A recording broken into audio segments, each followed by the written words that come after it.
En 2008, la economía mundial pasó por uno de los peores momentos de su historia, una catastrófica recesión comúnmente comparada con el crack del 29, por sus terribles efectos no solo sobre las finanzas, sino también la construcción, el ocio y las condiciones de vida de millones de familias. En este vídeo estudiaremos la historia de la crisis económica de 2008, qué la provocó y qué efectos tuvo sobre la economía mundial en años posteriores, con un invitado especial, Aston Wyatt. Para entender todo lo que fue la crisis de 2008, hace falta un poco de contexto. ¿Cómo llegamos a esta situación? Desde finales de los años 70, los gobiernos del Reino Unido y de Estados Unidos, bajo Margaret Thatcher y Ronald Reagan, pasaron a introducir políticas neoliberales basadas en la privatización radical de empresas públicas. Sin embargo, este neoliberalismo no se populariza tanto por todo Occidente hasta los años 90. En Estados Unidos, la cosa se calienta durante las presidencias de Bill Clinton y George Bush, con este último proponiendo un nuevo crédito tributario para la vivienda unifamiliar, para aumentar la oferta de viviendas asequibles. En Inglaterra ya hubo un proyecto neoliberal desde el mandato de Margaret Thatcher, siendo importante para el tema de este vídeo concretamente la política del derecho a comprar, o right to buy, dándoles a inquilinos municipales la oportunidad de comprar las casas en las que vivían con un generoso descuento. El laborista Tony Blair continuaría esta política entre 1997 y 2007, siendo un firme defensor del derecho a comprar y de la propiedad de la vivienda en general, ocurriendo bajo su gobierno un auge histórico en el precio de la vivienda impulsado por el crédito barato. En el caso concreto de España, gana las elecciones generales de 1996 José María Aznar, del PP, quien va a introducir muchos proyectos de esa misma naturaleza neoliberal en su propio país. Estas políticas se materializan en la Ley de Suelo de 1998, que supone la privatización del mercado del suelo y su gestión por parte de las administraciones públicas, que decidirían, por ejemplo, si dicho suelo era edificable o rústico. Si el suelo urbanizable aumenta, más atractiva sería la oferta del propio terreno. Con más oferta, menos caro el suelo. Y pues la demanda de estas nuevas viviendas baratas se despega. Al mismo tiempo, otra de estas medidas neoliberales que se introducen en España fue una reforma laboral muy polémica en su momento, que básicamente consistía en la reducción de derechos laborales para que los empresarios pudieran contratar mucho más y reducir el paro. Tras esto, aumentó muchísimo la contratación de nuevos trabajadores, tanto que la tasa de paro bajó a niveles históricos, en lo que muchos llamaron el milagro económico español. El aumento de la mano de obra se hizo mediante ambos la llegada de inmigrantes buscando nuevas oportunidades y muchísimos jóvenes españoles decidiendo dejar los estudios tras completar la ESO, siendo la moda del momento el ir a trabajar, por ejemplo, en la construcción de hoteles y viviendas por todos lados, porque, como hemos dicho, la demanda era altísima. Sin embargo, toda esta política no tiene exactamente los resultados previstos.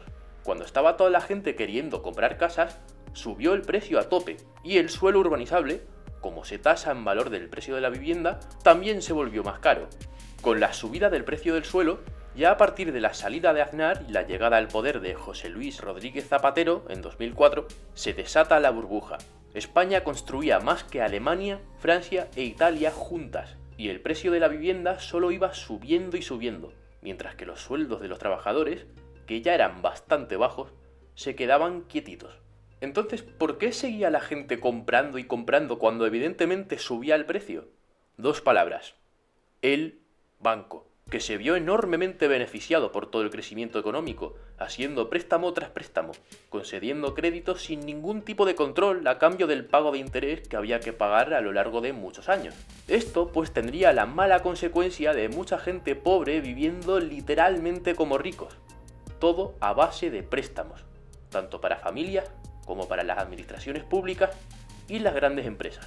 En Estados Unidos, el banco de inversión Lehman Brothers era el cuarto más grande del país en ese momento. No solo estaban súper endeudados por todos los préstamos que estaban haciendo, sino que también se habían metido en acuerdos de recompra con bancos en las Islas Caimán.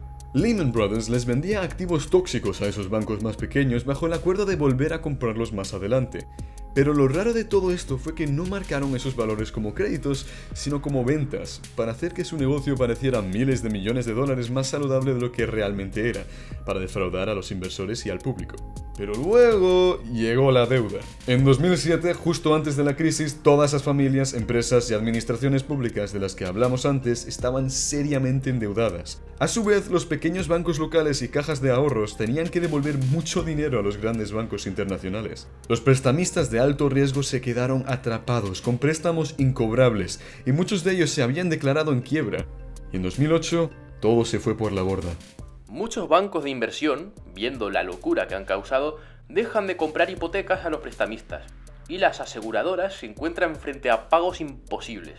Los bancos, los prestamistas y las aseguradoras comienzan a cerrar, y a pesar de que el gobierno intenta rescatar a los jugadores más grandes del borde de la destrucción, el 15 de septiembre de 2008 se armó la gorda. Lehman Brothers, que hasta entonces había sido uno de los bancos más importantes de Estados Unidos, se declaró en bancarrota, la quiebra más grande de la historia. Poco después empezó el pánico, con la gente intentando sacar su dinero del mercado lo más rápido posible. Se paralizó el mercado de bonos, se hundió la bolsa y la economía estadounidense, y en efecto del mundo capitalista occidental, entró en un estado de recesión catastrófica. ¿Qué hizo el gobierno de Estados Unidos? Pues tuvo que meterse la Reserva Federal para hacer préstamos de emergencia a los bancos que estaban en crisis solamente porque los prestamistas estaban en pánico. El gobierno acabó gastando 250 millones de dólares rescatando a estos bancos, a la industria automovilística y a propietarios de viviendas.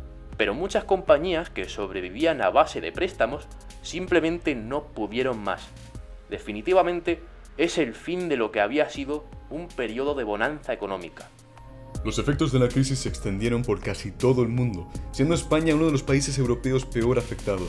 El gobierno de Zapatero intentará combatir la crisis con el Plan E, que consistía en intentar salir de la crisis usando un montón de dinero público en la construcción de carreteras. ¿Y qué tal salió? Pues el Estado entra en crisis. Los ingresos se van al carajo, los acreedores no se fían de nadie y la cantidad de deuda ya es ridícula. Los bancos, sin liquidez, ya no podían prestarle dinero a nadie. Como las empresas no tenían dinero, estaban despidiendo a todo el mundo y como consecuencia, aquellos que fueron despedidos ya no podían pagar por sus viviendas y se vieron obligados a abandonarlas. Toda esa fantasía de gente pobre viviendo como ricos con la ayuda del banco acabó revelándose como lo que realmente era, una fantasía y una que se volvió absolutamente insostenible. Empeoró tanto la cosa hasta que en 2010 millones de personas estaban desempleadas. En Estados Unidos, esa cantidad llegó a 14 millones, extendiéndose el paro por todo Occidente como una plaga.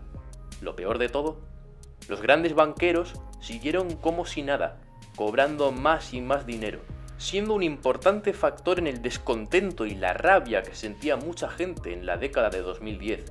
Más de 10 años después, con todo lo que ha pasado desde entonces, los efectos de la devastadora crisis económica de 2008 siguen muy visibles. Y hará falta mucho tiempo para que realmente sea un auténtico capítulo más en los libros de historia.